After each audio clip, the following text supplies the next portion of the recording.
Welcome to this edition of During the Shoot. My name is Alec Johnson. Thanks so much for joining me. In this episode, I'm going to present the slap zoom technique. So let's go ahead and get ready to create.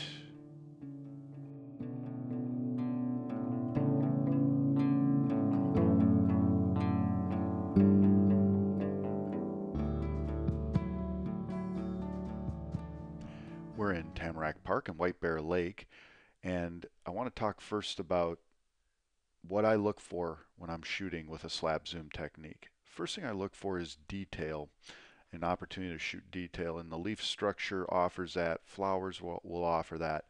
The grasses offer that. Anytime I'm using a motion effect in my photography, detail is what produces interesting quality of line. Second thing I'm always looking for is color and color relationships. I loved the green and the reds and the yellows being offered by the trees and the grasses in this scene. The third thing I look for in this particular day was the quality of light. And we had an overcast day. The light was very soft, and that tends to accent the detail. So I was working with all three of those. And then as well as the light behind the tree where it was a little bit brighter and I was in the shadowed canopy of the trees. The final piece I look for is the dispersion of sky through the detail structure of the leaves.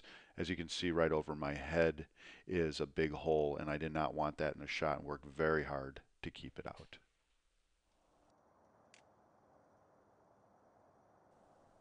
You're seeing my camera flash fire. It's firing at the end of my exposure, and I love using this technique together with slap zoom or other motion techniques to add back in just a little bit of detail into the subject matter that otherwise is lost due to the motion techniques. So I really enjoy merging these two together. One thing we do have to be careful of or aware of is that after about a 6 or 7 second exposure, the flash just doesn't produce enough light to register on the camera sensor.